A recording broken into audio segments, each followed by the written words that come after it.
kind of things to write about the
Dolphins?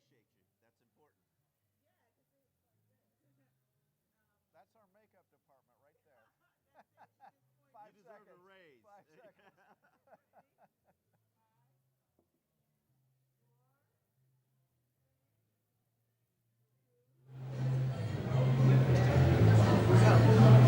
Here we go again, Dolphin fans. The Dolphins are right back at 500, right where they're probably going to end up this season.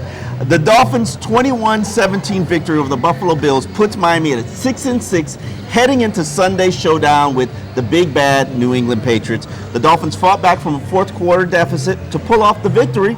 Ryan Tannehill leads a come-from-behind touchdown drive, and then in the end, right when the Dolphins had Buffalo up against the ropes, Josh Allen wiggles and squiggles and gets his way open to throw a pass into the end zone, and our own Charles Clay keeps delivering victories for Miami. He drops Double agent Charles Clay. He might be back this offseason.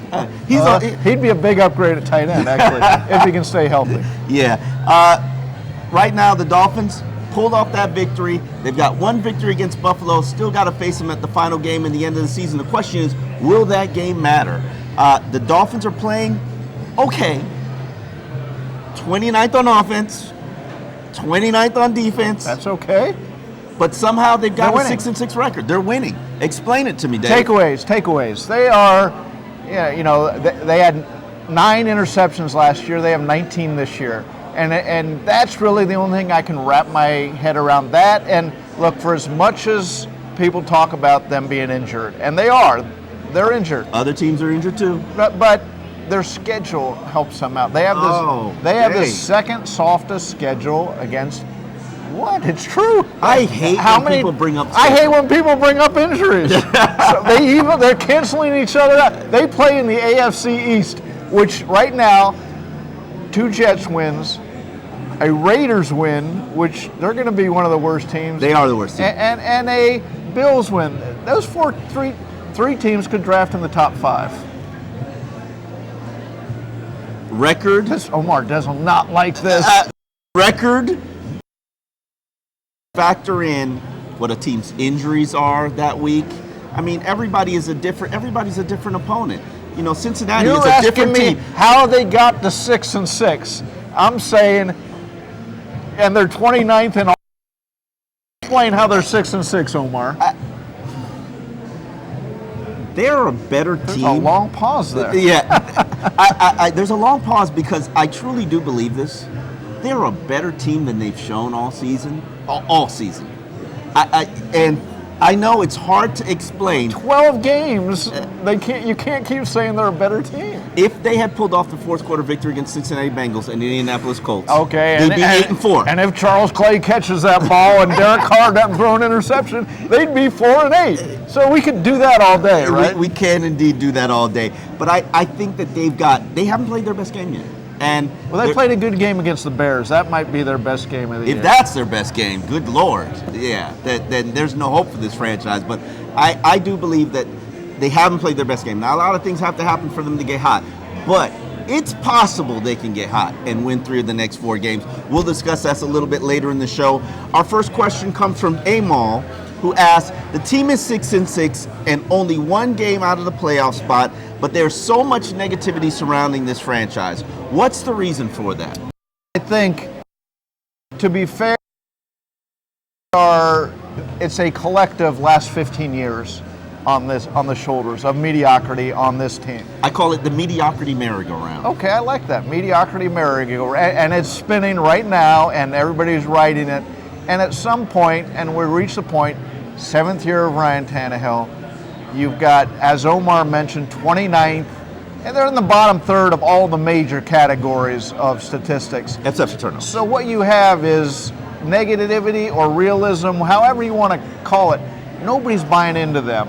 And Omar thinks they still have a great game out there, and this would be a week for it. The last 2 games with Ryan Tannehill, not that I'm a Tannehill pom-pom waver, over 100 passer rating. 3 touchdowns last week. He's done what they've asked him to do. 2 beautiful throws in the end zone. He did, yeah. He did that. 1 to Devontae Parker. And 1 to Kenny Stills. 1 to Kenny Stills. Now, there's a stat that I saw just last night.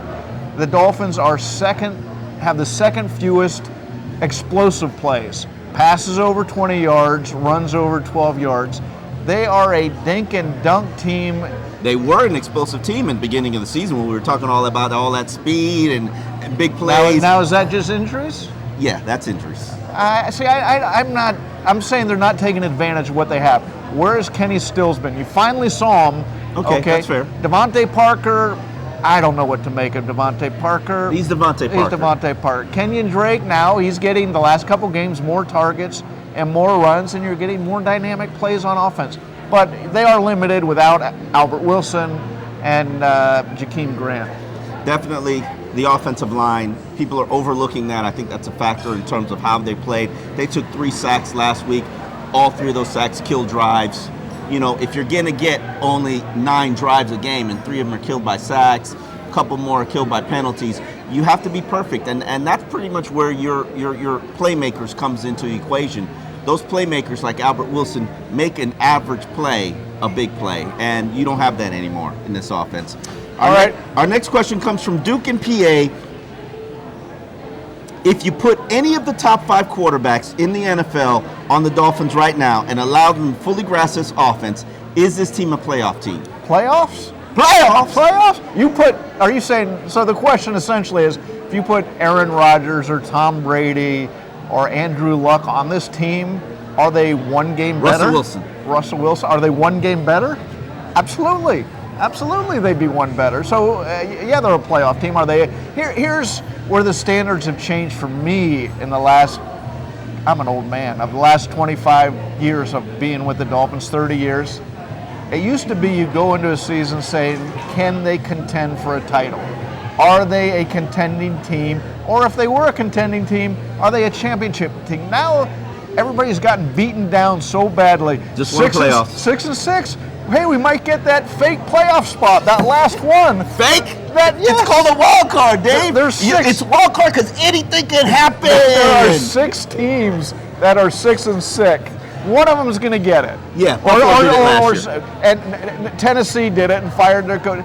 It is not. It's a mirage. It's a great reward. I'm not saying that. Are you saying the hope for Dolphins fan is a mirage? I'm saying the small picture matters. Yes, the season matters. But if we're talking, are they building towards something? Which is, look, for 30 years, first 15 years of that, it was you were building towards something. You had a Hall of Fame quarterback. Okay. 2, back to back. You don't have that now.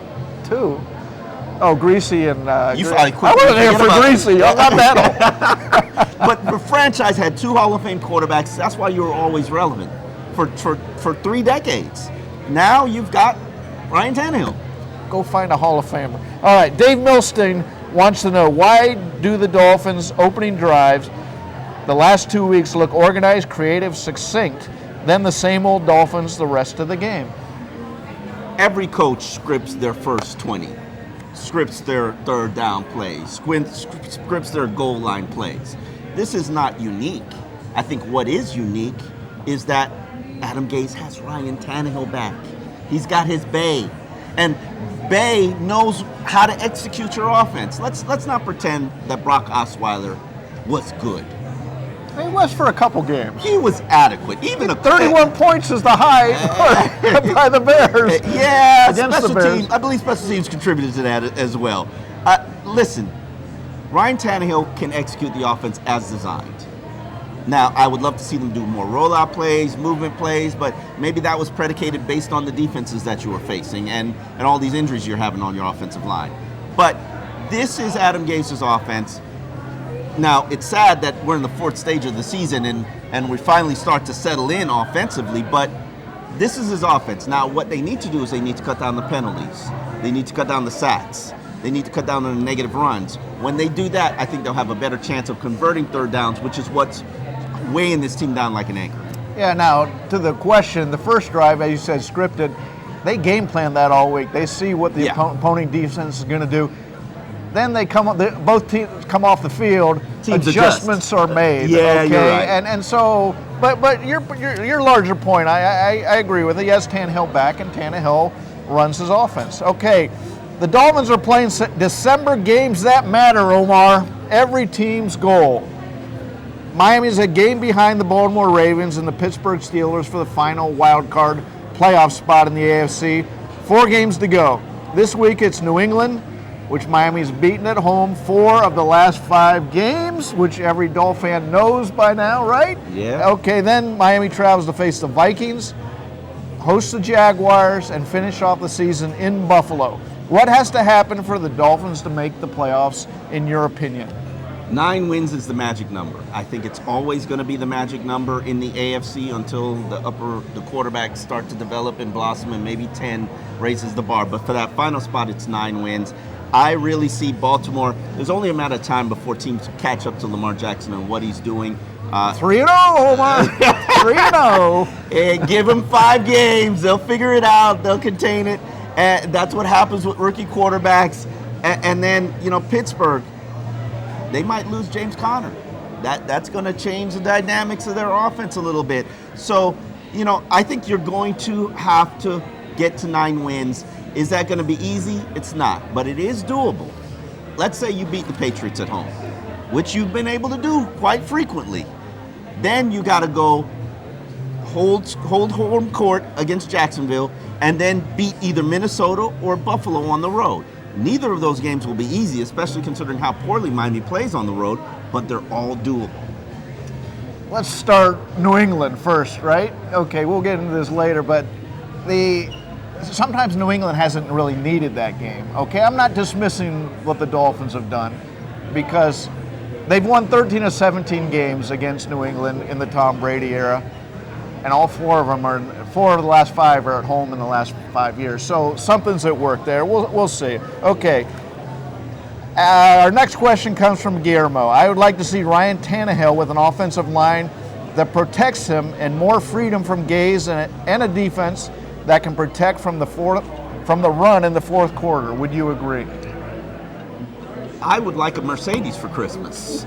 That doesn't mean it's going to happen. We can arrange that, Omar. Yeah, we got sponsors here at Sentinel.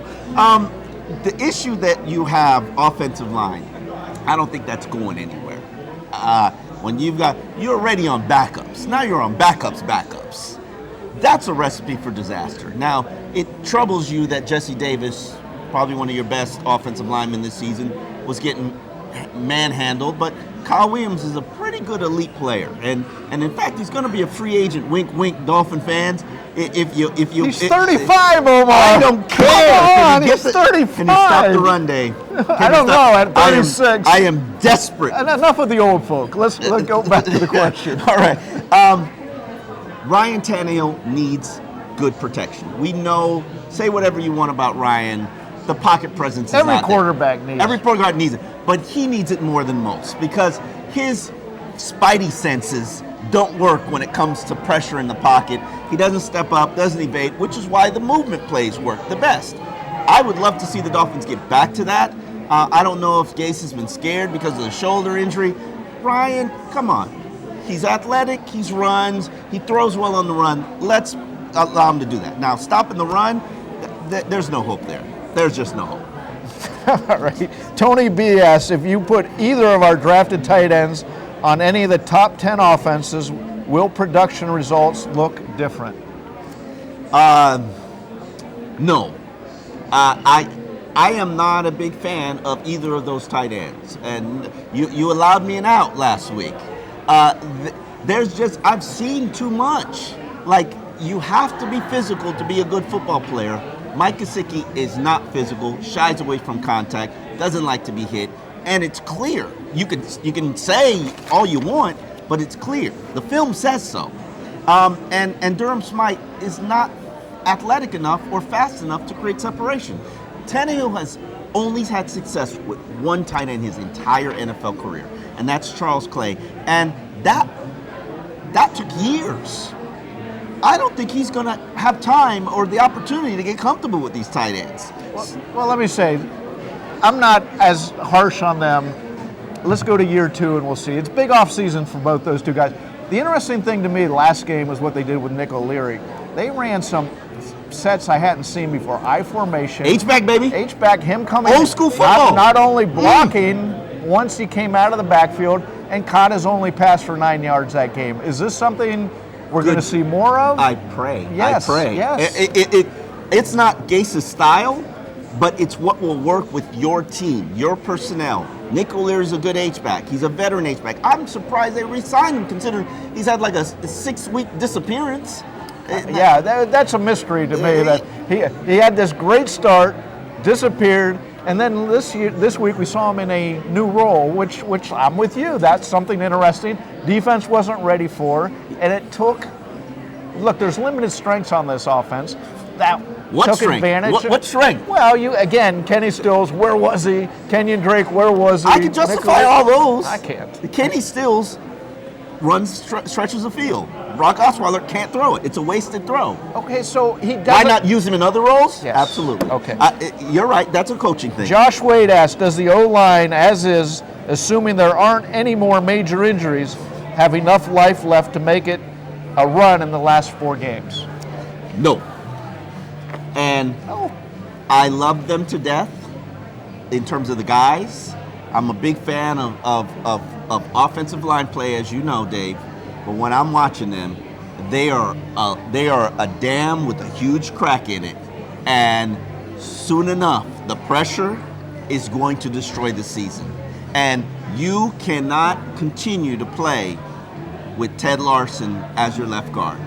And Ted was adequate early in the season when he wasn't battling some injuries. Now that he's battling some injuries and maybe he's out there playing at 70%, it's below par. And at some point, you got to explore whether Isaac Asiata can help you at that left guard spot. He's a guy that's been developed on your practice squad this season. He's a 5th-round draft pick. He's good in the run game. He's liability in pass protection. But you've invested in him 2 years, hoping that, hey, maybe we can stick him in there and he can do a good job. And at this point, what do you have to lose?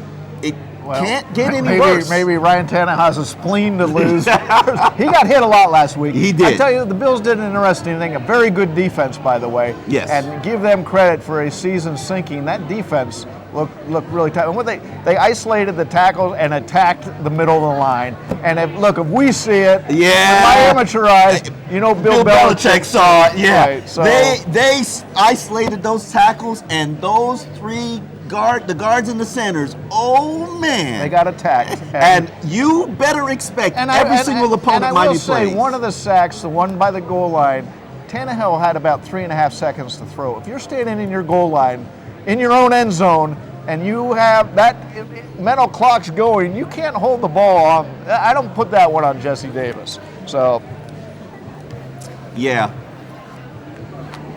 The New England Patriots are 9-3, which is just about right where they usually are at this point in the season. Maybe they get a little bit bored, but this week they have the opportunity. Their 10th victory of the year is going to clinch the AFC East again. So here's a question. Does New England seem a little bit off, or is this just status quo for the Patriots? I think they're off, okay? And when I say off, I mean off their Usual standards. usual Super Bowl championship standards. There's cracks there. Now, can the Dolphins take advantage of it? Can any team in the AFC, if they have home field advantage in the playoffs? Because you play in Foxborough in January, that's different than playing on your home field in January. Okay, so, but you see cracks there, and you see an offense that's not scoring as much. That's, they had to bring in Josh Gordon at wide receiver. Now he's up to speed, and you see him doing things. But Gronk isn't the Gronk of old. You can see he's not that explosive player he once was. The defense, at times it's just broke down. So It's not very good. there are cracks They're there. struggling to stop the run. They're struggling to pressure the quarterbacks. They're like Miami. And yet, I go back to this. They played Green Bay the week before the Dolphins did, I believe it was, and they were without their best running back, their best offensive lineman, and their best receiver in Gronk, and they beat Green Bay by 14 points. So, they're still the Patriots. They are indeed still the Patriots. Our next question comes from Bo Stout. At this point, if you could have one Dolphins player back from IR, who would it be? I've been excited about this question. Oh, I know where you're going with this. I don't think you know. I don't think you know where I'm going. You want me to say where you're going? Tell me where I'm William going. Hayes. Damn! You know where I'm going. Albert Wilson, because points matter in this league right now, and that would get your offense back to where Adam Gase wants to run it, which is speed all over the field and flexibility of attack. The number one thing you need to do on defense, Dave Hyde, is what? Stop the run. Who was your man-eater stopping the run? And I know he hasn't stayed healthy for 2 seasons now.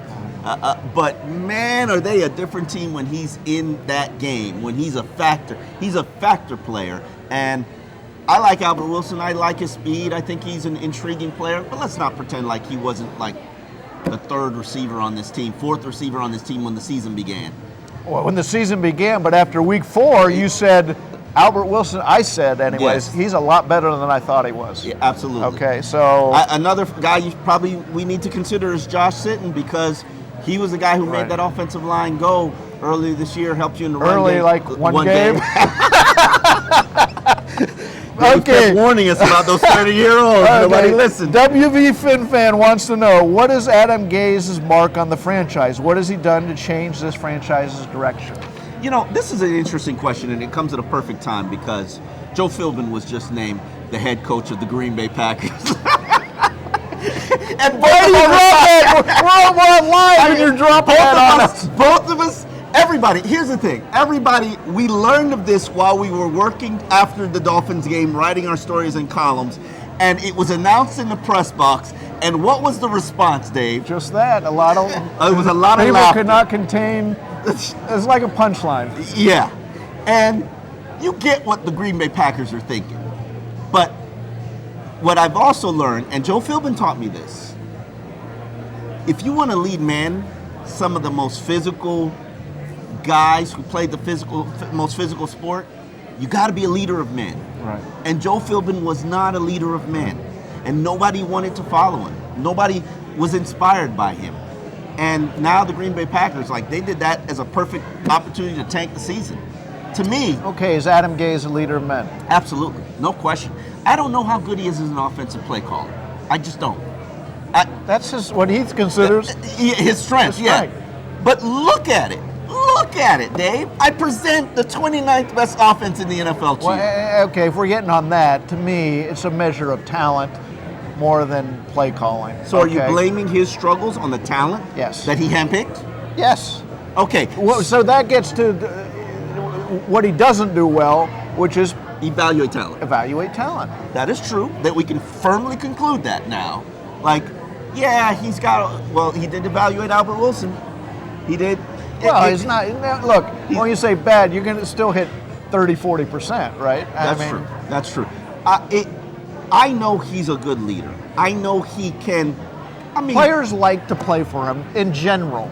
I mean, there are specifics, AJ Ajayi, maybe Jarvis Landry, but in general, I agree with you that he can inspire a room. He can have people in his corner. I mean, let's be real about this season.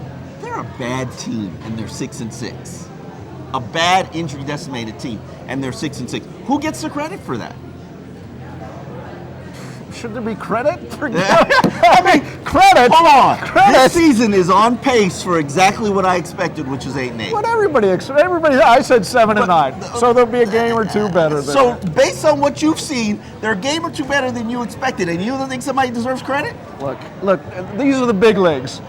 You get the playoffs and have a chance to win in the playoffs, or it wasn't a good season. I'm sorry. These are the Dolphins. That was always my standard for the Dolphins. My standard has been Changed. dropped drastically, Dave. All right, Omar. Will Adam Gase, this is from Chris Buston, will Adam Gase ever actually allow open competition for Tannehill, or is Gase too loyal to him? Without a doubt, Gase is too loyal to him. That's not a mystery, surprise, or secret. I think if I'm Steve Ross, I say to this organization, you draft me a quarterback. You draft me one right now, and this is non-negotiable, or you all are fired. So, with that said, a quarterback's going to be here. We're going to be here with Ryan Tannehill next year. Trust me, it's going to happen. And they're going to have to give that young quarterback an opportunity to show what he can do. And if he shows that, hey, this guy's ready, I don't think they waver from pulling the trigger. However, I know this, and I've been saying this consistently on this show for the last 2 months. Like, as much as we think Ryan Tannehill is the Ken O'Brien of his era, the Tony Eason of his era, he's a starting quarterback in the NFL, which is hard to find. There are probably, 22 teams with starting quarterbacks that are realistically starting quarterbacks? Right now, Tannehill is on pace for, dare I say it, a career year. Just numbers-wise. It's not pretty, but it's efficient, and that's hard to find and hard to get. It is efficient, and you're right. They can have average to below average quarterback in Tannehill the rest of the way, and if he gets great talent around him, above average. But how many years do we need to see? Yeah. And look, the real disappointment of this year is they don't have somebody waiting behind them. Because, okay, if Tannehill is your guy, that's fine, but you need to be developing somebody that if Tannehill doesn't work out or you decide to move on from his contract next year, that he's ready to be somebody. Look how many quarterbacks the Patriots and the Green Bay Packers have drafted over the years, and they've got elite quarterbacks. See, that's my disappointment. The big picture of this, if you're Steve Ross, I agree, but you also have to explain to me the last 3 years, when we know last year Ross was pounding for a quarterback, you didn't take one. Tell me why again, and tell me why your plan for moving forward for this regime. You know the why? The why is very simple. Everybody's playing to save their jobs right now. Nobody is looking forward to the future. I agree with that, but I also say this. If they had, say, to throw a name out there, a Josh Allen sitting on the bench this year, a young quarterback, a Lamar Jackson, who you said, oh, maybe there's something there, that wouldn't save their jobs too. You say, oh, they're working with this guy. That's why I think they get it wrong. They do get it wrong. Unfortunately, in the NFL, it's always about selling hope when you're talking about GMs and ownership and management. they can't sell Ryan Tannehill anymore. Right. I used to mock the people I called the Patience Brigade. I was in that brigade. They mocked them for years, like, oh, be patient, be patient. Now you're the patient guy, right? That's how I was turned on. Because I see it now, patient with the understanding of he's never going to be a quarterback that wins you more than 10 games. But the investment that you put in there, you're seeing the return. The problem is, it's not good enough. Now, what you should do is you should go get another quarterback and make him compete and make him actually win the job, which he's never done. And maybe that pressure will allow him to raise his level of competition. The problem is he's never felt pressure. I think we could do a whole show on this one. But, all right, our final question comes from DJ Noontime. Will the Dolphins screw up Xavier Howard's contract situation? I know it's still out a while, but Howard is a stud. The Dolphins' play will be the same play that they used with Jarvis Landry, where they force him to play for 1/12 of what he's worth on the 4th year of his deal, and then franchise tag him, and then try to play that out. I disagree. You disagree? I disagree because that's what the Dolphins will do. No, I disagree with that's what they'll do even because and set up what Omar said. It's the same agent. Landry and Xavier Howard have the same agent, but there's a difference here, and the difference to me, they want Xavier Howard. They really didn't want Jarvis Landry, even though they didn't want him for his price. They did a dance with him. They wanted him. They didn't want him for his price. Okay, you're right because it'll be the same. Xavier wants to be the number 1 paid cornerback in the league. Do you make him the number 1 paid cornerback in the league? Well, if you're buying that there's still a little more there for him, I have no problem now because next off season someone else is going to be the highest paid cornerback. Are you saying he's a top 8 cornerback in the league? Top 5. Okay, then you make him the highest paid because whoever's coming up for the contract among those guys is going to be the highest paid guy. Jalen Ramsey. So you got to pay that. Now they didn't want to make Jarvis, and I agree with it, one of the highest paid receivers. So you weren't okay with making Jarvis a top 5 paid receiver, but you are okay with making Xavier Howard a top 5. Yes, I would not make a slot receiver a top 5 paid receiver. But Xavier Howard as a cover corner, I would make the top 5. This is going to be the biggest indicator to me of how much they've learned from their past mistakes. You look at Olivier Vernon, you look at Lamar Miller, you look at Charles Clay, you look at Jarvis Landry, and none of those players were worth the contract that they got. Right. But what did you learn from losing that talent that you developed? Well, what you want to do is sign them now. Sign them before they're smelling free agency, right? They see it. Oh, he's not walking into camp without a deal. You can take that to the bank. And Xavier deserves a deal. He's seen how they've screwed over other players. Like the business, the players. That's the one thing people don't understand. Players pay attention to the business and how teams treat them. How they treated Mike Pouncey will have a lasting effect. How they treated Jarvis Landry will have a lasting effect. Well, you can go the other way. How they treated Kiko Alonso, how they treated Rashad Jones. They gave those guys contracts when they really didn't have to. They were their guys. Now, the Pouncey thing was a surprise because he really was Gaze's guy, and they were trying to cheap him out of some money right there. So I'm curious how the Xavier Howard thing goes. That's a good question. Top priority for this team this offseason. But it'll be interesting to see how it plays out. But Xavier needs to get to the Pro Bowl. Laramie Tunsil needs to get to the Pro Bowl. Both of those guys have had phenomenal years. The other guys, Kiko Alonso, you could say whatever you want. I think Kiko's having an excellent season. But if Xavier Howard and Laramie Tunsil aren't in the Pro Bowl, that would be a huge Well, what it would be a measure of the Dolphins franchise, what they're thought of nationally by the voters, more than their individual talents. Definitely. So prediction time, Dave. Somebody has the best record in the league. What are you now? I'm not pounding that idea, Omar. 11-1. Is that it? I think it might be. This is a very predictable team in my, and I have the record to back it up, right? It is. My record is not the same, but I'm going to say that neither team is playing great right now, but the Patriots are way more efficient. And if we're going to measure efficiency, I'm going to go with New England. And But the Dolphins have won 4 of the last 5, Omar. I don't believe it. I watched and was in that locker room after the Foxborough loss. And even though players said, "We'll see them again. We'll see them again." It was They with didn't- fear. Yeah, We'll see them again. They didn't believe it. They were like, "We'll see them again." And I just looked at, the Patriots just they're mentally in Miami's head. To me, that was the first real telltale sign of this season. 3-0. Oh. They're riding high. Virtually everybody's healthy. Patriots Okay. are cold. And the Patriots have just had a real bad defeat and are stumbling, and there's questions, is the dynasty done? And the Dolphins did not even challenge that game. So, I'm with you. I got to go with the Patriots here. Patriots are 9-3 for a reason. The Dolphins are 6-6. And really, you could go either way with that, but the stats say that's a fortunate 6-6. Definitely. I'm 21-14. Oh, 30-24. You got them 30? Yeah. Wow, this defense is leaking, huh? What the Bills score, 17? Dolphins scored 24 points? Yeah, I'm going new school here. You believe in Ryan Tannehill all of a sudden. Interesting. Well, appreciate you joining us on X's and Omar. We're here every Wednesday. Always appreciate you watching, participating in the show, asking questions on Twitter. Thank you for joining us.